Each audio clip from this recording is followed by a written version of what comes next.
शेतीच्या उत्पादन वाढीसाठी अनेक प्रयत्न आणि संशोधन सुरू आहे. एकीकडे जादा उत्पादन मिळवण्यासाठी पाणी आणि रासायनिक खतांचा बेसुमार वापर होतोय. त्यामुळे जमिनीचं आरोग्य बिघडत चाललंय. जमीन क्षारपड होत असून मातीचा पोत बिघडत चाललाय.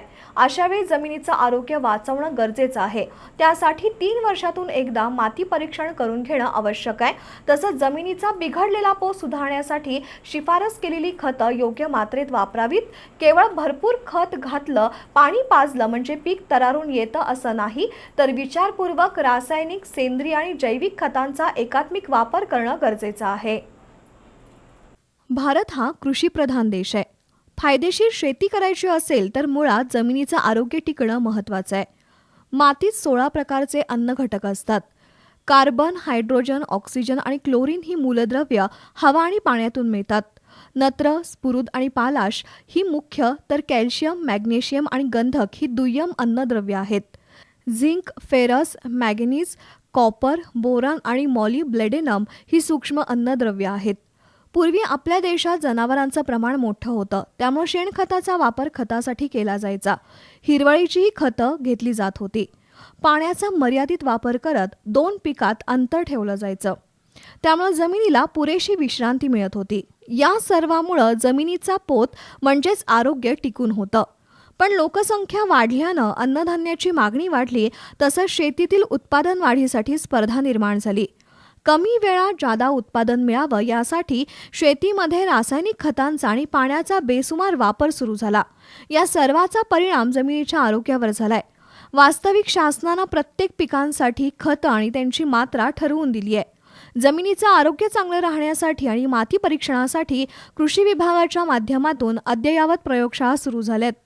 या प्रयोगशाळेत अत्यल्प दरात माती परीक्षण करून दिलं जात आहे. त्यातून मातीतील अन्नघटक तपासण्याचं काम होतंय.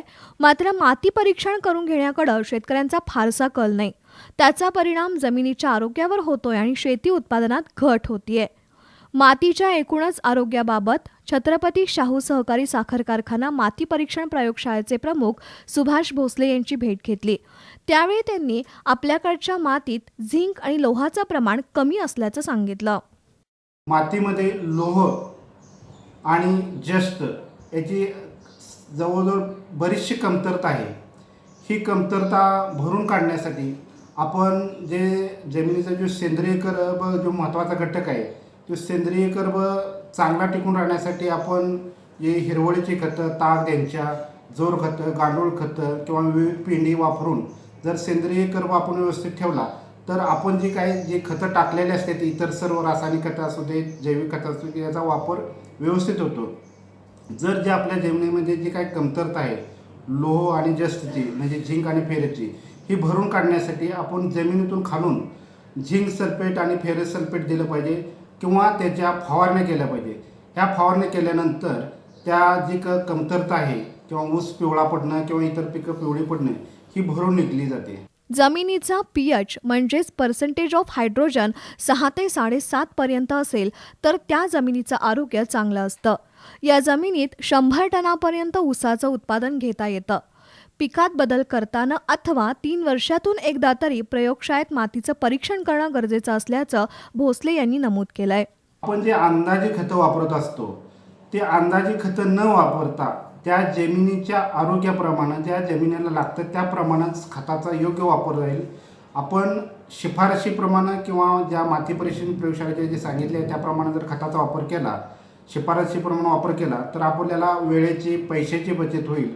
आणि आपली जमीन कशी आहे, जमिनीचा सामू वाढला तर काय करावं लागेल, क्षार वाढले तर काय करावं लागेल, त्या सूचनेप्रमाणे पालन केलं तर आपल्या जमिनी क्षार होण्यास किंवा चौपण होण्यास वाचतील. त्यानंतर आपल्या जमिनीचा जो सेंद्रिय कर्ब महत्त्वाचा घटक आहे, तो ज्या जमिनीचा सेंद्रिय कर्ब 1% जास्त आहे त्या जमिनीचं साधारण आपल्याला 100 टनाचं उत्पादन आपण गाठू शकतो. त्यानंतर जी काही इतर खतं आपण जी देतो त्या खताची उपलब्धता वाढते. जमिनीच्या आरोग्यावर माणसाचं आरोग्यही अवलंबून असतं. केवळ जादा उत्पादन घेण्याच्या नादात जर आपण मातीचं आरोग्य बिघडवायला लागलो तर पुढच्या पिढ्या आपणास माफ करणार नाहीत. अति तिथं माती ही आपल्याकडं म्हण आहे. माती जर अतिरेकी खतांचा आणि पाण्याचा वापर झाला तर माती नापीक होण्याची भीती असते. त्यामुळं काळ्या आईचं आरोग्य टिकवण्यासाठी शेतकऱ्यांनीच पुढाकार घेणं आणि वेळच्या वेळी माती परीक्षण करून घेणं काळाची गरज आहे. बी न्यूजसाठी कागलहून नंदकुमार कांबळे.